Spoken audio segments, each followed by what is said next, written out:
Kia ora everybody. Kia ora and welcome to today's talk on the art of New Zealand. I imagine you are here today because you are perhaps lovers of art and you'd like to know more.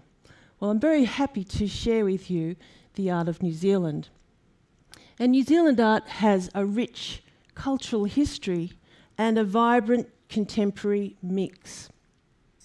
In the middle here we've got Cass by Rita Angus.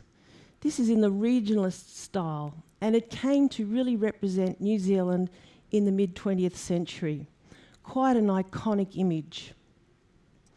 On the right-hand side we've got Ralph Hatiri.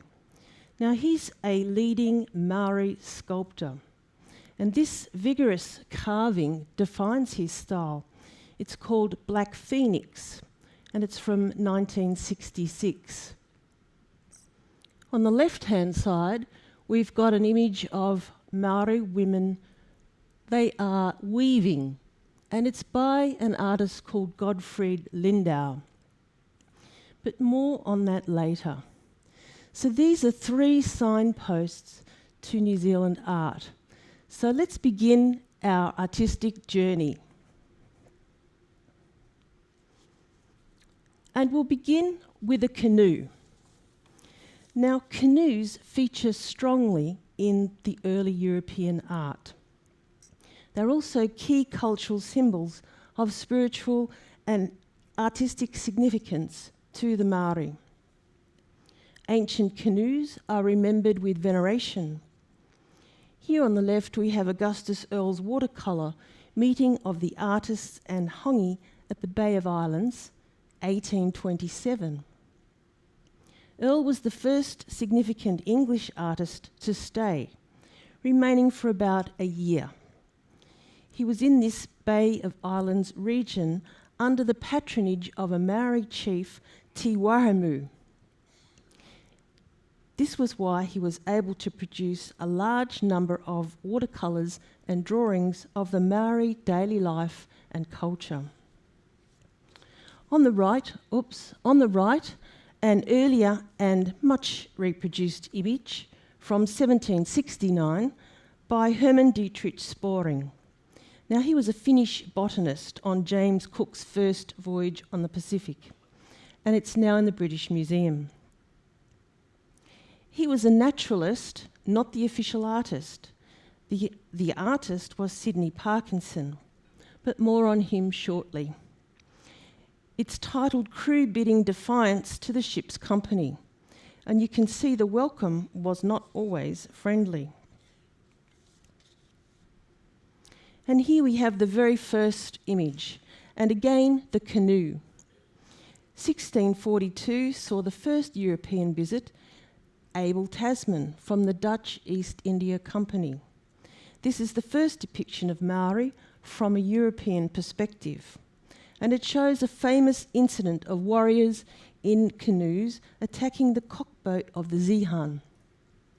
This was the day after the Maoris had been fired on by Tasman's crew. 4 Dutchmen were killed. Tasman called it Murderer's Bay. You see the writing on the image. The image contains the whole story, what happened, where it happened, the coastline, even the depth of water the boats were anchored in. After sailing away, Tasman drew a ragged line on the map, which some later claimed to be the Great South Land.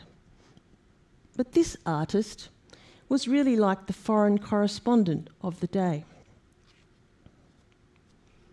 This is Golden Bay today, once called Murderer's Bay. They changed the name, a much more appropriate reflection of its inherent beauty. Ancient Maori also left their marks. The oldest rock art in New Zealand is found in limestone outcrops along the centre of the South Island, stretching from Kaikoura to North Otago. There you can find dozens of rock clefts, and you'll see images of drawings of birds, dogs, fish, people, and unusual beasts. Opie here on the right is the source of one of the most reproduced works in New Zealand art from the 1960s, the Opi Tanawa. From 1960 to 67, it graced the New Zealand 2-shilling stamp, and then until 1970, the 20-cent stamp. Now, carving holds an important place in Māori culture. Carving on wood, on bone, and greenstone is popular. It functions both as an art form and as an historic record. Each line and shape has meaning. Each design connects the physical with the mana. The mana is inside and is a spiritual power. Wood carvers were believed to be in contact with the spirit world. The tiki represents the first man. The ceremonial houses, meeting houses, war canoes, they are all objects of carving. The canoe can be very decorative with the carved human figures, defiant stances, protruding tongues, and weapons to ward off intruders. The canoe builder and the wood carver were highly skilled. Men worked with the hard materials of bone, wood, and stone. Skilled carvers were in high demand, and they often went beyond their communities to neighbours to work there for some time while they were completing carvings. Payments would be bartered, as there was no monetary system. The marae are the meeting houses and solid structures. They demonstrate the Maori practice of designing objects to imbue them with the spirits of ancestors. Some are also adorned with carved human figures. The reddish-brown colour seen on the photo on the left is a very common colour, which is held in high esteem in Polynesia. All the Polynesian islands use this. The chief's house symbolises the body of the ancestor, the ridge, his spine, the rafters, you can imagine. And the community life is centred around it. To achieve the colour red, ochre was ground up into a powder and mixed in a shark or whale oil-based paint for adorning the carvings. This custom has been continued with modern similar colours and paint today. Now, the women's roles in craft art complemented the men. They worked with soft materials, flax fibre, making masks, costumes, cloaks, and plaiting ornaments. They made basketry. They worked together. There were no individual struggling artists. The example on the left is a tanika-type cloth used for cloaks. The fibre is naturally bleached and then worked with coloured threads. The chiefs wore the best of precious cloaks and the jade. These are from the collection of the National Museum of New Zealand. Personal adornments include garments, pendants, ornaments, tattoos, and the objects that were carried. Now, the moa, the extinct bird which was hunted by the early immigrants as a ready food source, made a very valuable necklace. The ancient bone seen here cannot be replicated today. So these were the traditional Maori arts. They did not work in the visual art in a Western style until more recently. This was a happier encounter when the French also visited New Zealand. This early image, captured by de Sanson, is from Dumont d'Urville's voyage in the late 1820s. The French also travelled with artists on the explorer ships. De Sanson trained as a topographic draftsman before joining the voyage. This depicts an event that happened in Tolaga Bay in the North Island, just one of the many encounters between the French and Indigenous people. So we see de Sanson has depicted the important Maori practice of dancing. More colonists begin arriving in the mid-1800s. Joseph Jenner Merritt was born in England and he arrived in Auckland in 1841. He was going to work as a land surveyor. So he's not a major artist, but his work regularly comes up for auction. See the work on the right, and the war dance shows the influence of the Europeans, depicting Maori warriors dancing with an interesting mix of the Western muskets and the traditional Maori weapons. His drawings from his travels were retained by his travel companion. Merritt was an acute observer and is interesting in marrying a Maori woman in 1843, shown here, a Waikato woman. Their first child was born the same year. Under the patronage of Governor George Grey, he made drawings of the central North Island for 2 pictorial scrapbooks, which are now in the British Library. By 1852, he was in Wanganui, where he died in 1854. But living there for so long, he became known as a 19th century New Zealand artist. In the 19th century New Zealand, local painters were mostly amateurs. Their main aim was not to produce grand works of art, but to record information. Cultural practices of dancing were also observed by Edward Markham. This lovely small pencil and watercolour from Markham's journal is in the Alexander Turnbull Library, Auckland. Dancing and the haka is performance art and one of the most distinctive Maori cultural practices. The haka precedes games played by the national rugby team. Here you see contemporary dances as well as an historic photo from World War II haka in the Middle East. The women also dance together. Te Matatini is a large Maori arts festival. The guests enjoy nightly traditional Maori chanting, singing, dancing and hangi feasts. Meat and vegetables are cooked in the ground. So we see how important dancing is. Traditional art practice is also tattoos, moku. This is like carving or painting on the skin. Those of high rank wore facial tattoos, and they were recognised by these patterns rather than by the natural features other cultures might use to describe people.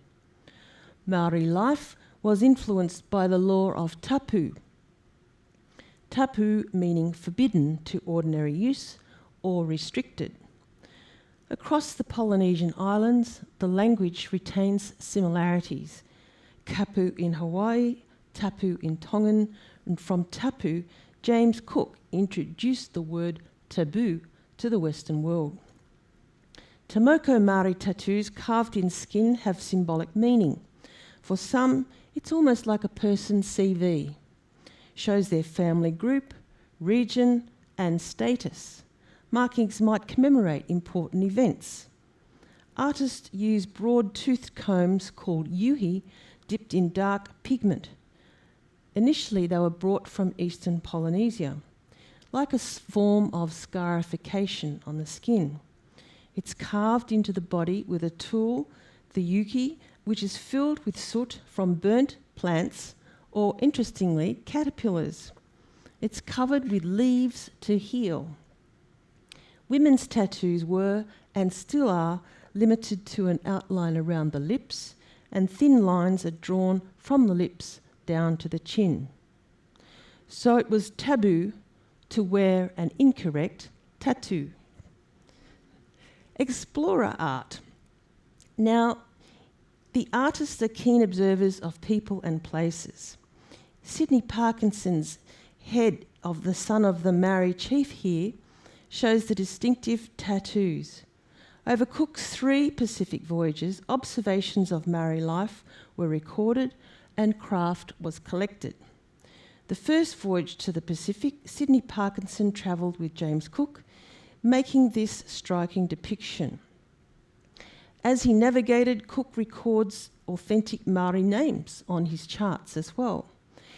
Like the South Island, Te Wai Panamu, the water of greenstone, refers to that island as the source of punamu, or nephritic jade, which is used in the green jade carving.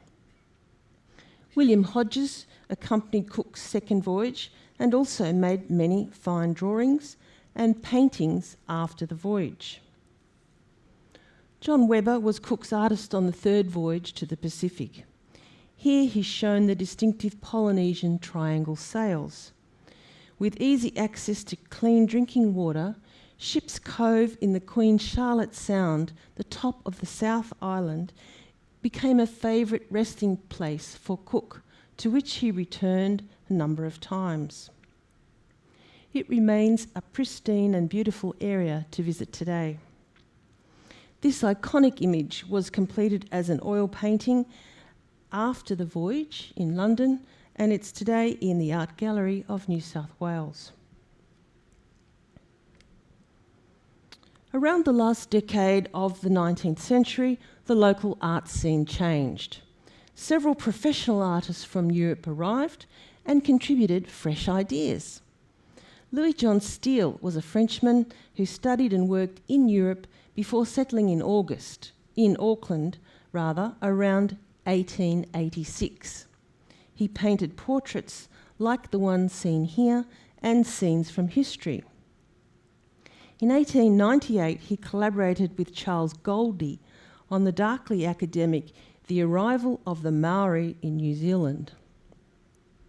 Now, this is an imagined history painting. Can anyone guess what it's based on? History painting plays an important genre in European art. Paintings depict key national events, like, for example, La Perouse receiving his instructions from the king, or Delacroix, the storming of the Bastille. This was based on a famous work by Jericho called The Raft of the Medusa from 1818. The arrival scene was, of course, all made up. This influential French work was painted by Jericho in the aftermath of a shipwreck in which the captain left the crew and passengers to die. It became a national scandal. So the artists would see work like this on display in the Louvre, they would study them, and they would try to emulate them. One of the key individuals to arrive was Gottfried Lindau. Now, he was a German bohemian, and he arrived in 1873. He painted magnificent Maori portraits, showing a proud and noble and defiant people. Here we have Ruhui Nagura, who's holding the dried skin of a hua bird, which is now extinct. On the right, Rangi Topira was one of two women chieftains to sign the Treaty of Waitangi in 1840. She always proudly refused to wear European clothing, and she's seen here posing wearing the Taniko cloak and her jade ornaments. Lindau continued the European art practice of including important objects and ornaments in the portrait. These might symbolise something of cultural, personal value to the sitter. So these works are in the Wanganui Museum.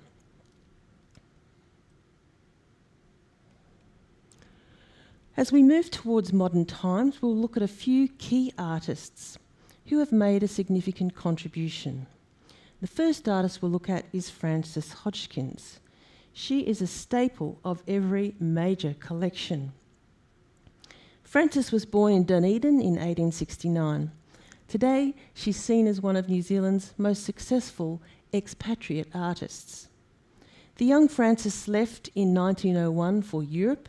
She was travelling and painting widely there. Why?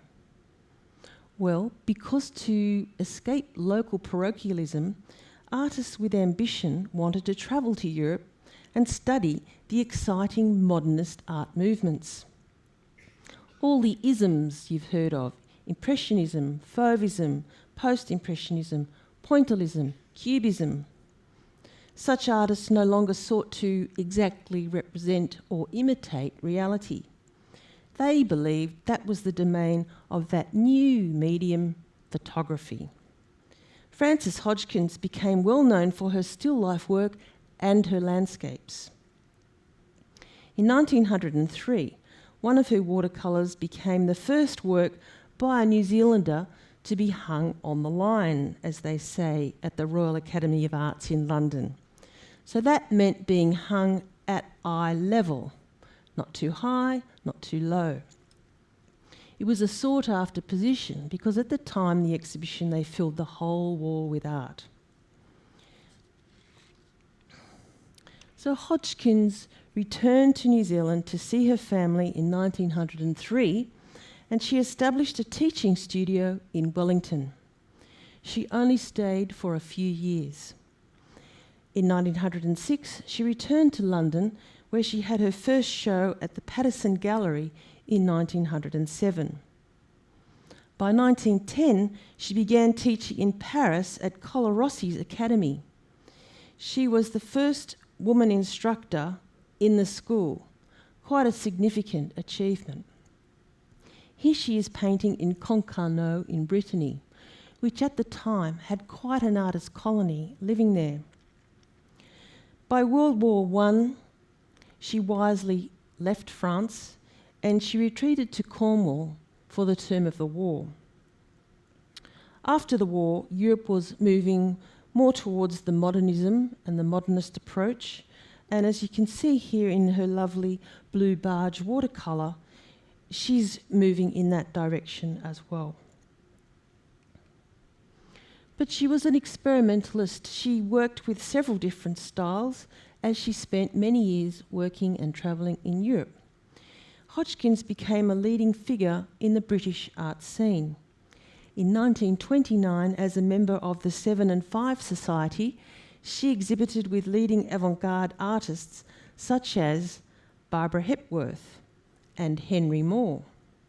She was highly regarded by them.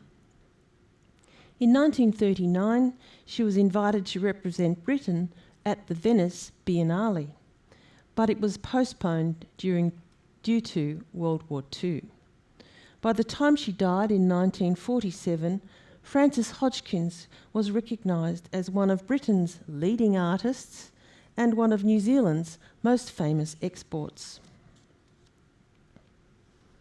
Now, the war artists traditionally have played an important role in the history of New Zealand, as they have in Australia. New Zealand's most successful engagement on the Western Front was this action at Lequesne in the last stages of the war. November 1918, and here it is depicted by George Edmund Butler, when the New Zealand Rifle Battalion scales the walls and captures the town. Liberate the town. World War II, we had Russell Clark as the official New Zealand war artist, and he witnessed war in the Pacific. He was an illustrator, a sculptor, and a university lecturer. He produced many sketches of battles that gave raw, honest depictions of struggles under fire. The New Zealand Book Awards for Children now include the Russell Clark Award for illustration. So from war artist, he became children's illustrator. After both world wars, the society was radically changed, and so were the arts. New Zealand painting changed with the understanding of modern art. Publications of art magazines and books increased, colour reproduction improved. International ideas were influenced by the new freedom to travel. There were touring exhibitions which were exposing people to more avant-garde ideas. However, New Zealand had conservative local tastes, and the touring exhibitions were not always received well. In the mid-1950s, this exhibition, such as Henry Moore's, as well as British abstract painting with avant-garde, they were both shown in New Zealand. And while he's now recognised as one of the 20th century's great sculptors, Moore's exhibition was not well received. Let's meet Rita Angus, an iconic New Zealand artist, mid-20th century. Her paintings are clear, hard-edged, sharply defined. Rita Angus helped introduce modernism to New Zealand. This was a time when some were interested in creating a more distinctly New Zealand style. But Angus herself was not necessarily interested in a national style. She was interested in her own style. In the 1930s and 40s, she painted scenes of Canterbury and Otago, and one of the most famous of these is Cass, 1936. She portrays the emptiness of the Canterbury landscape using simplified forms. She mostly uses unblended colours arranged in sections in a style reminiscent of poster art. Angus produced a remarkable body of drawings, watercolours and paintings. She was a feminist and a pacifist, and her work was deeply entwined with her view of the world. In her portraits and landscape paintings, she is displaying her flat, graphic style, distinctive, clear colours, and she creates a unique image of 20th century Aotearoa. In 2006, this picture, Cass, was voted New Zealand's most loved painting in a television poll. By the 1930s, Angus became more interested in portraiture, and she treated the figure as she did landscape. She evened it out, she emphasised features, and painted without expressive brushstrokes. She used the female figure as a way to express her philosophical ideas. She did 55 self-portraits. Perhaps a narcissist?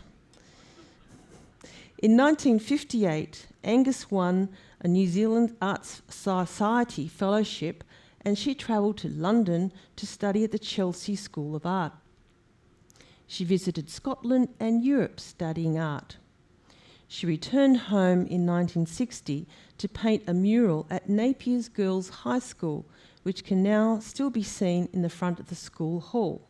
The mural was commissioned to commemorate the girls who had died in the 1931 earthquake.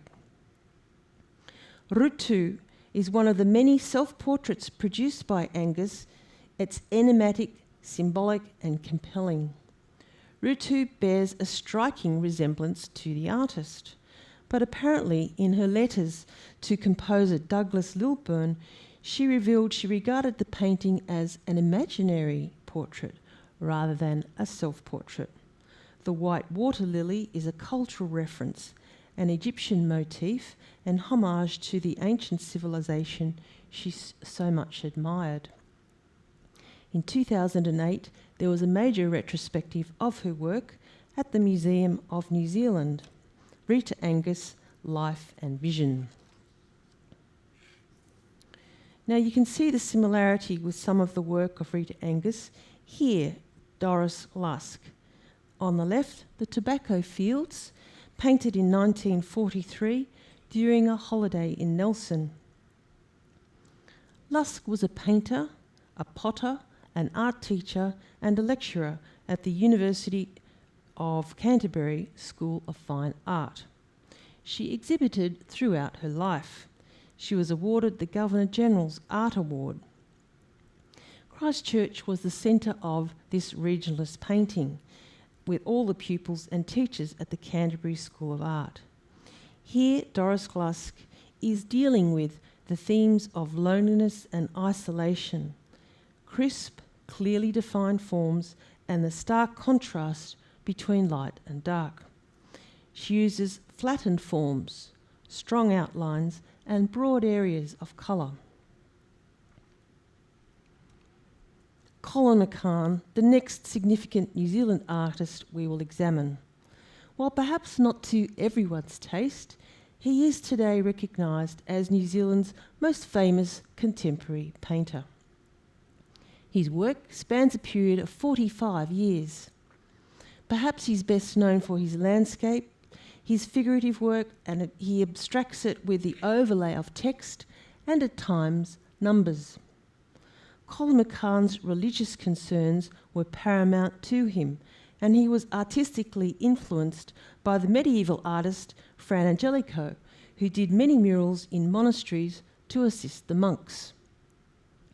Large paintings, dark backgrounds, religious text in white.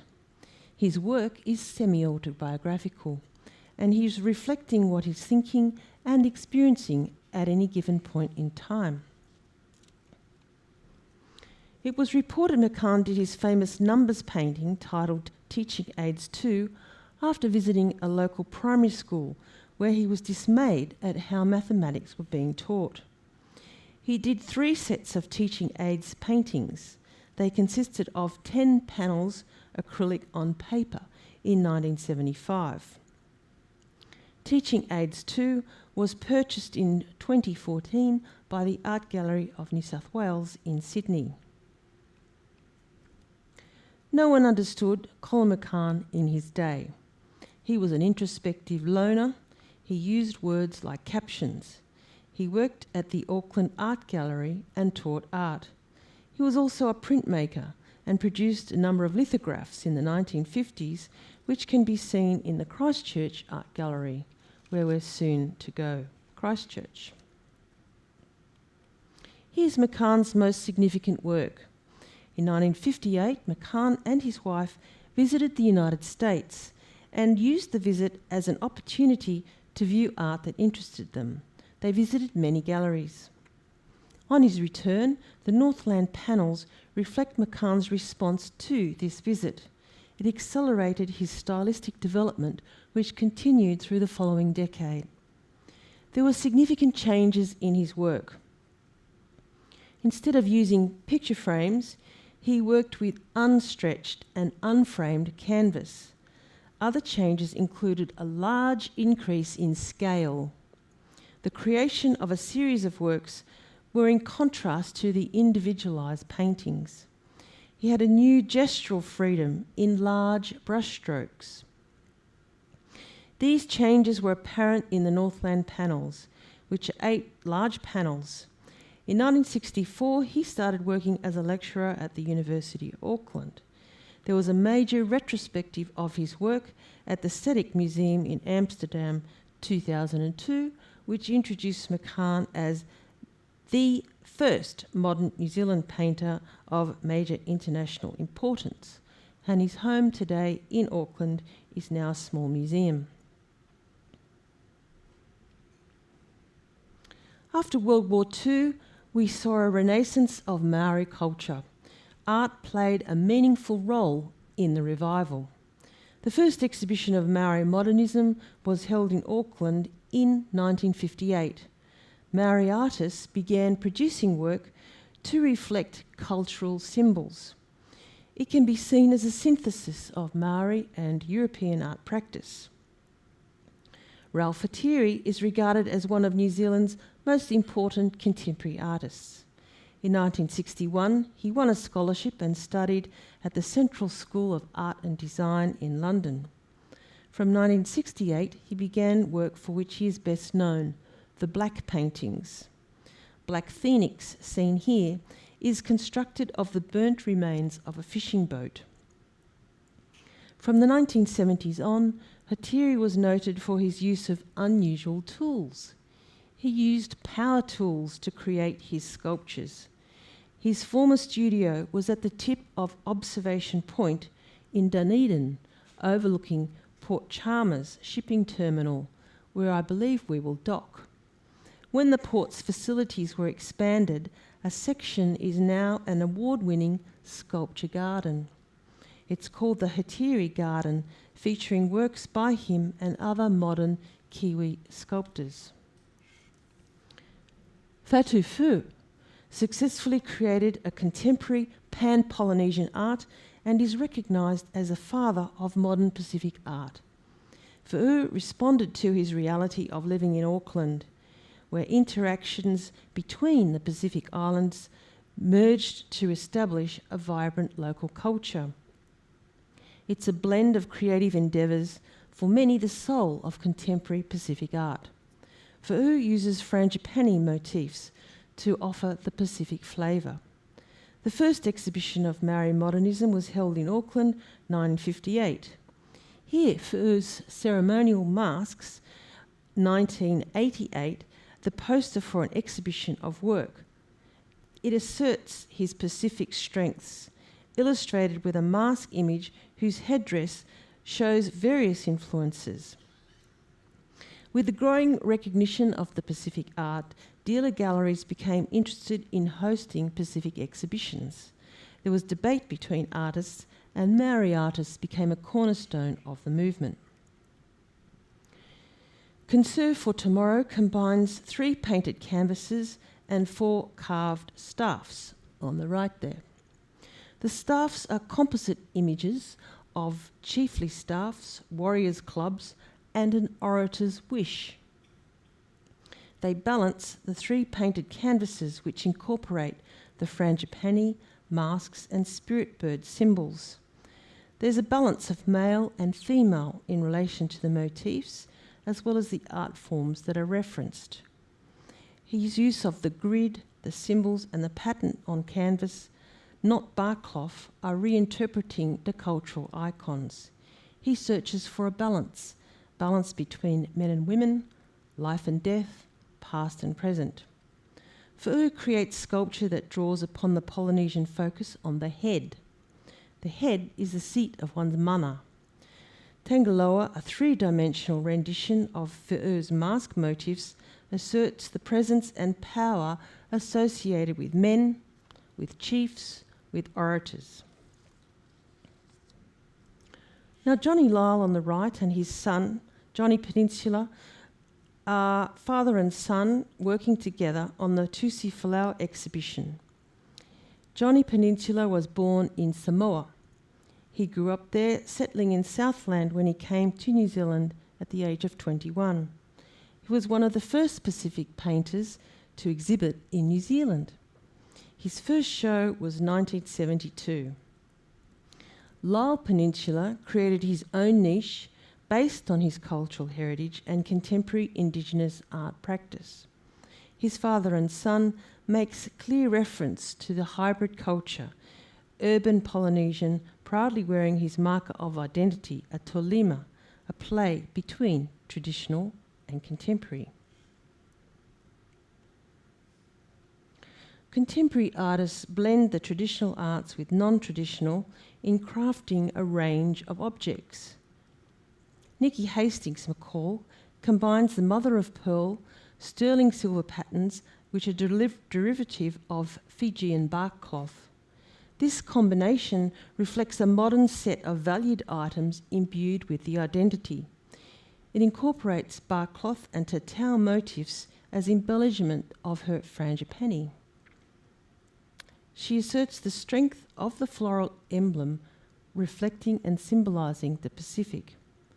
Michael Tufari pays homage to Samoan women in his hibiscus and mo'o. Utilising the hibiscus as a symbol, he adds to this with the reinterpretation of the upeti board, a board carved by men and used in the embellishment of bark cloth by women. So both sides of that artistic tradition are acknowledged.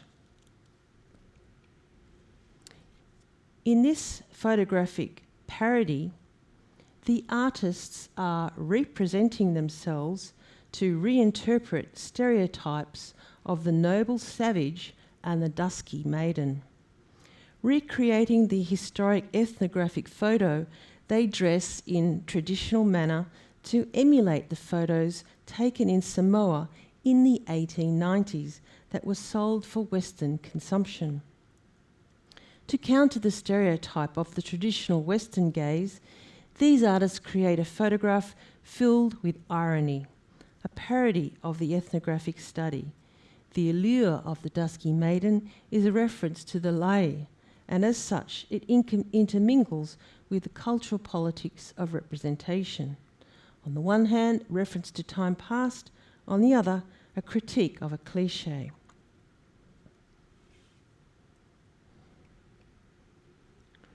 Now, Lisa Rihanna is in all major New Zealand collections. She's known for her pioneering moving image practice. In Pursuit of Venus Infected is a contemporary video work. It is her response to a very famous 1804 French wallpaper called Les Sauvages de la Mer Pacifique. It was produced by Joseph Dufour. In Dufour's original wallpaper, you see the widespread European fascination with late 18th century Pacific voyages, the same voyages undertaken by Captain Cook, Bougainville and La Perouse. 200 years later, Lisa Rihanna employs digital technologies to bring the scenic wallpaper to life and challenge its Eurocentric narrative. In Pursuit of Venus Infected creates beautifully realised new historical narratives, depicts Indigenous people who were absent from the original wallpaper. So this image really doesn't do it justice. It's a large video panorama, very, very exciting to see. It's enlivened with the sounds and dance and cultural ceremonies of the people. It's populated by people from across Aotearoa. It includes Australian Aboriginal people, people from the Pacific as well as Europe. This work has been displayed all around the world, including Te Papa Museum of New Zealand. I saw it at Goma in Brisbane in 2022, and her latest work is featured in the brand new Sydney Modern Museum at the Art Gallery of New South Wales. In 2018, then Prime Minister Jacinta Ardern proudly wore a traditional Maori cloak to meet the Queen and Prince Charles at the Commonwealth Heads of Government meeting at Windsor Castle. The event integrated Maori and Pākehā cultures and symbolises her cultural appreciation. It shows a living culture, what she wore on symbolic occasions. Together, all these elements have helped to develop a distinctive and successful cultural and artistic identity. So, we are going to Christchurch. There are some wonderful things to look forward to. And the Christchurch Art Gallery is on the corner of Worcester Boulevard and Montreal Street. The Maori name translates to wellspring of star-reflecting waters. In its collection, you will see a wonderful overview of Canterbury art. Here you can see Rita Angus, paintings and prints, and Frances Hodgkins. Other recent highlights include this work by Lisa Rihanna, Sex Trade, Gift for Banks, Dancing Lovers, Sextant Lesson. There are also a few surprising items there, including a Rodin statue.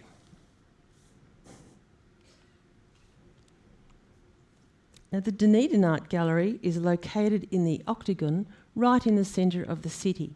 Very easy to drop in for an hour or so. New Zealand art is important priority in this gallery. The earliest work dates from the 1860s to a comprehensive representation of contemporary New Zealand art. Occupying a special place in the collection is the work of Dunedin-born Frances Hodgkins.